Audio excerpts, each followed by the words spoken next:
లో 1320 టన్నులు ఏదైతే పీడిఎస్ గుర్తించామని చెప్పారు. ఇదంతా త్రూ చెక్ పోస్ట్ ద్వారా లోపలికి అయితే వెళ్ళింది.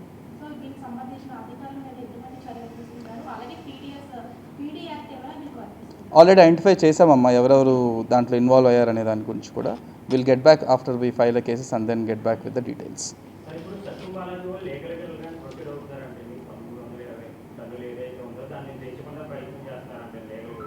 నా దృష్టిలో లేదండి. I'm not aware of it. No, అది లాస్ట్ టైం మనం ప్రెస్ మీట్ పెట్టినప్పుడు కూడా చెప్పాను అది. సో జనరల్ ఏమవుతుందంటే ఒక వెరీ లెస్ పర్సెంట్, ఇప్పుడు 0.36% అంటున్నాం మనం. జనరల్ మనం పీడిఎస్ రైస్ మనం రేషన్ షాప్లో తీసుకున్నా లేకపోతే మన ఎండి యూనిట్లో తీసుకున్నా 1% దొరుకుతుంది మనకి ఎఫ్ఆర్కే. దాన్ని అప్పుడు టెస్ట్ చేస్తే దాన్ని ఒక స్టేజ్ దాటి డైల్యూట్ చేసిన తర్వాత కొంత ఐడెంటిఫై చేయడంలో కష్టం ఉన్నమాట వాస్తవం. బట్ మనకు కూడా ఫస్ట్ టైం అది అలవాటు చేసుకున్నాం. ఇప్పుడు మనకి రెగ్యులర్గా మనకి ఏదో ఒక ప్రతిరోజు ఏదో ఒక లారీ అట్లీస్ట్ దీంట్లో డౌట్ఫుల్ కేసు ఉండడం ఏదో ఒకటి దొరుకుతుంది అనమాట. సో మన వాళ్ళు కూడా ట్రైన్ అవ్వడం జరిగింది. So my understanding is percentage మరీ తగ్గించేసాం. కొన్నిసార్లు 0.01 వెళ్తుంది, 0.2 వెళ్తుంది.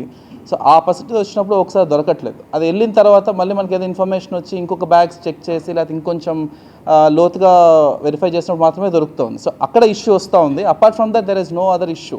చెక్ పోస్ట్ పెట్టడం కానీ otherwise there is no other issue. మీరు అది చెప్తున్నారు. Yeah, before I go there actually I missed one more point. ఇప్పుడు ఈ షిప్తో పాటు ఆ రోజు మనం ఇంకొక బార్జ్ కూడా సీజ్ చేసాం. So good that you reminded. ఒక బార్జ్ కూడా మనం షోర్ మీదనే సీజ్ చేసాం. Around 1064 metric tons of PDS rice దాంట్లో ఐడెంటిఫై చేయడం జరిగింది. దాంట్లో 1000 మెట్రిక్ టన్స్ లావన్ ఇంటర్నేషనల్ అనే ఎక్స్పోర్టర్ వైపు నుంచి బుక్ చేయడం జరిగింది. అండ్ ఒక 64 మెట్రిక్ టన్స్ సాయితేజ అగ్రోస్ అనే ఒక కంపెనీ నుంచి బుక్ చేయడం జరిగింది. వీటిని కూడా సీజ్ చేసి మన గోడౌన్లో పెట్టడం జరుగుతుంది. అండ్ అవి ఏ మిల్స్ నుంచి వచ్చాయి, ఆ మిల్స్ ఎప్పుడు ట్రాన్స్పోర్ట్ చేశాయి, మధ్యలో ట్రేడర్స్ ఉన్నాయా లేదా అనేది నేను ఇంకా నిర్ధారించుకోవాలి. ఆ పని మీద ఉన్నామండి. నేను చూశానండి వాళ్ళు ఇచ్చిన లిస్ట్ కూడా. 11 వాళ్ళు ఒక లిస్ట్ ఇచ్చారు కదా అన్నట్లు. ఆ లిస్టులో ఏ ఎక్స్పోర్టర్కి ఏ మిల్ నుంచి వచ్చిందని సార్ట్అవుట్ చేసుకుంటూ అలా మొత్తం 13 కేసులకు సంబంధించి 89 మిల్స్ ఐడెంటిఫై చేయడం జరిగింది మనం. ఆ 89 మిల్స్లో కొన్ని ఐ థింక్ 36 మన జిల్లాలో ఉన్నాయి. మిగతావి డిఫరెంట్ స్టేట్స్లో ఉన్నాయి, డిఫరెంట్ డిస్ట్రిక్ట్స్లో ఉన్నాయన్నమాట. ఈరోజు కూడా ఐ థింక్ ఒక 5 టీమ్స్ కొన్ని మార్కాపురం, కొన్ని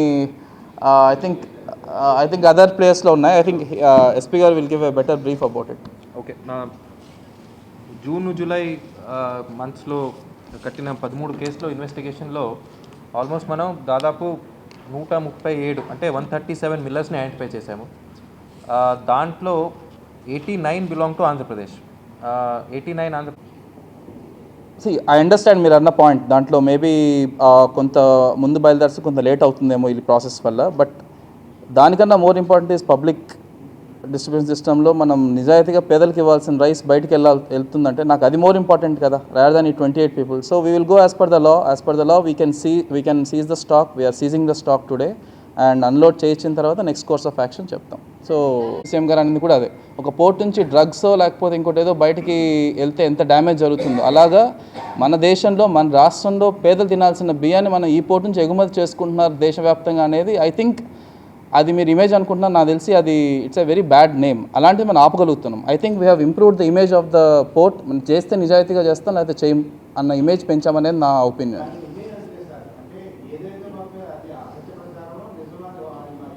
I have no comments on this. మీరు నెక్స్ట్ ఇట్స్ ఫైన్. నో అంటే he might be confirming it కదా, ఎప్పుడు వెళ్తారో ఆయనకు తెలియకపోయి ఉండొచ్చు. మనం అది we have informed. It's a small issue. అర్థం కాలేదు సార్ వినపట్లేదు సార్.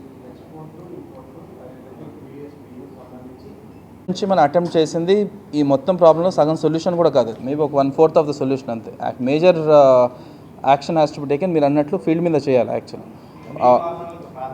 ఎండి వాహనాలు కావచ్చు, మధ్యలో కొంతమంది ట్రాన్స్పోర్ట్ చేసే దళారులు ఉన్నారు, రకరకాల స్టెప్స్ ఉన్నాయి.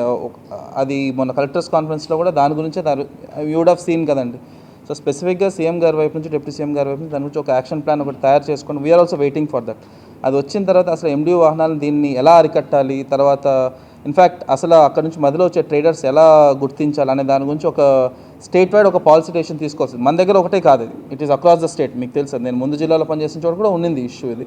బట్ మన దగ్గర కాకినాడ నుంచి అన్నీ ఒకసారి వస్తున్నాయి కాబట్టి మనం కాకినాడ మీద అటాక్ చేయగలిగాం. బట్ ఇంకా there is a lot of activity that needs to be done. You will see the action in due course. We are aware of this. ఇక్కడ నుంచి కూడా మిల్లర్స్ ఐడెంటిఫై చేయడం జరిగింది. సో ఈ 89 ఆంధ్ర నుంచి ఏమున్నాయో ఆ 89లో ఆల్మోస్ట్ మనం మల్టీ డిసిప్లినరీ టీమ్స్ అంటే police and civil supplies together we already visited almost ఒక 75 నిన్నటి దాకా 75 మిల్స్ని మనం టచ్ చేయడం జరిగింది. వాళ్ళకి నోటీస్ ఇవ్వడం జరిగింది. వాళ్ళ దగ్గర వాళ్ళు మెయింటైన్ చేస్తారు ఏ రిజిస్టర్ బి రిజిస్టర్ అని. ఆ రికార్డ్స్ అన్నీ మనం వెరిఫై చేయడం కూడా జరిగింది. ఈరోజు కూడా 3 టీం, ఒకటి మార్కాపూర్లో ఉంది, ఒకటి గుంటూరులో ఉంది, ఒకటి తెనాలి ఉంది. అంటే 137 మిల్స్లో ఓన్లీ 15 మిల్స్ కాకినాడది. సో కాకినాడతో పాటు రాజమండ్రి, కోనసీమ, భీమవరము, ఏలూరు, సో అలా it is distributed all along. So investigation is under process. So ఒకటి మొత్తం కంప్లీట్ అయిపోయిన తర్వాత we will take further action.